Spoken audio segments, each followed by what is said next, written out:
Kingpyn Tournament round 1. We had broken ankles, people gassing out, and some tough fights to call for round 2. He's done it from time to time. Just have a bit of...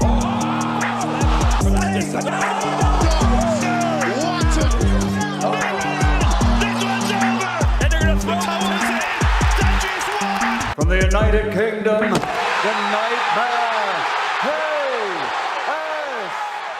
So before I get into my thoughts on the men's tournament, I wanted to go over a couple of the girls' fights on this card. And I'm just going to go ahead and say Barbie's going to win this tournament. 100%, that's my prediction from here on out. She has too much power in her shots. She's 6 foot tall and has enough technique to put away any competitor in this tournament. Whitney Johns was pretty tough in there, and I think she would have beat a lot of the other girls. But for this women's tournament, I see Barbie going through Emily Brooke pretty easily, and I see her either beating Julie or Elle Brooke in the final. Elle Brooke, a little bit of a tough fight for her tonight. I think she was expecting to just run through her opponent, but that did not happen. It was definitely a close fight. I had her winning the fight 3-2, but definitely not her best performance. She only threw a couple shots over and over again, and her opponent kind of caught on, and she was not doing well with the height difference. So whoever ends up in the finals, that's my prediction. Alright, let's talk about the My Mate Nate versus King Kenny fight. My prediction for this fight was King Kenny by 4th round knockout.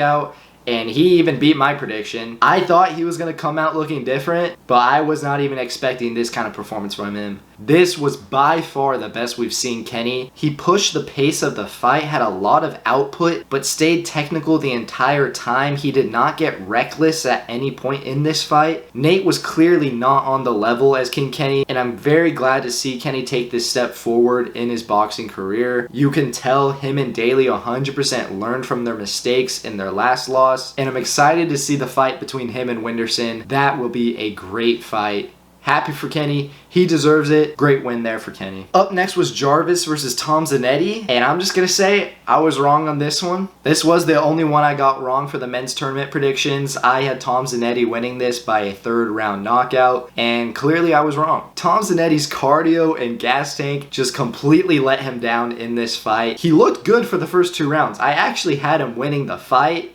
But you could tell even towards the end of the second, things were nearing the end for Tom Zanetti. He kind of just gave up towards the end. He had nothing left in him, which his cardio coming into this fight definitely wasn't the best. But you got to give credit to Jarvis for all the work to the body he was putting in. Body shots were a key factor here for Jarvis, and it 100% contributed to the win for him with Tom Zanetti gassing out. And credit to Jarvis too for eating the shots that he did. He was hit with some big shots early on, stood his ground, stood and banged with Tom Zanetti, and did what he had to do to get to win. He looked fast, he looked sharp, and he has a big test coming up against Gibb. That's going to be a difficult fight for him, but I'm not going to underestimate him from here on out. I'm not saying I think he'll win, but he definitely looked better than I thought he would. Tom, if he wants to continue fighting, gotta work on that gas tank. He's gotta take the cardio more serious. He has huge potential. You could see it from those first 2 rounds. If you look at the damage to the face on Tom Zanetti and Jarvis, Jarvis was heavily bruised after this fight.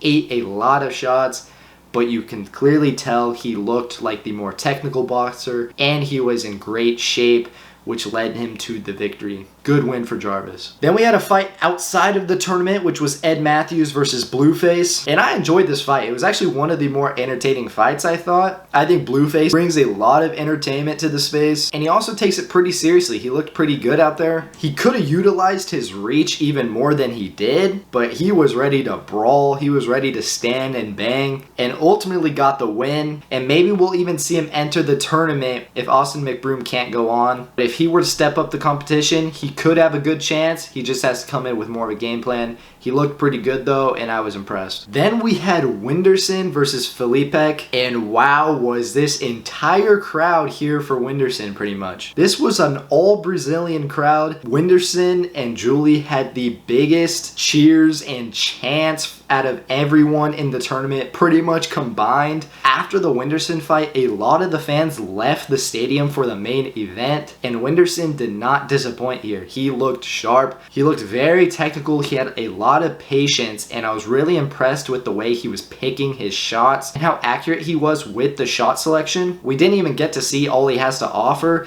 It was only a second round finish. Philly Peck, I think the moment got to him. He definitely looked nervous, which is understandable, but I don't think he was his best self in that fight. Whindersson was dictating the pace of the fight, picking all the right shots, and knew how to get him out of there early. And next is going to be Whindersson versus King Kenny, and I am very excited.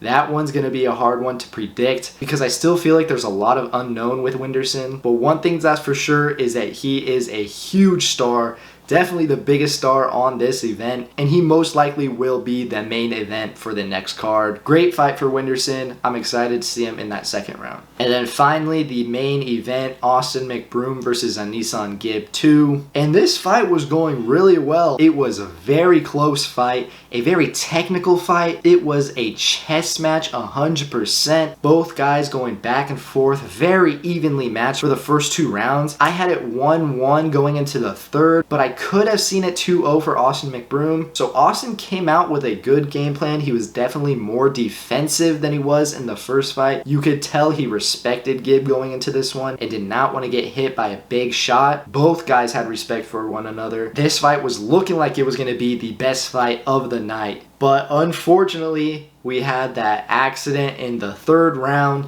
Anisan Gib was starting to take over in the third round, that is for sure. He started to push the pace, and Austin was starting to look a little bit uncomfortable in there. He was definitely starting to take over, but you never know what would have happened. Austin McBroom goes down. Apparently he has broke his ankle. That is what I am hearing at this point. I don't really know what to say about that, but it was kind of a disappointing end to what could have been a great fight.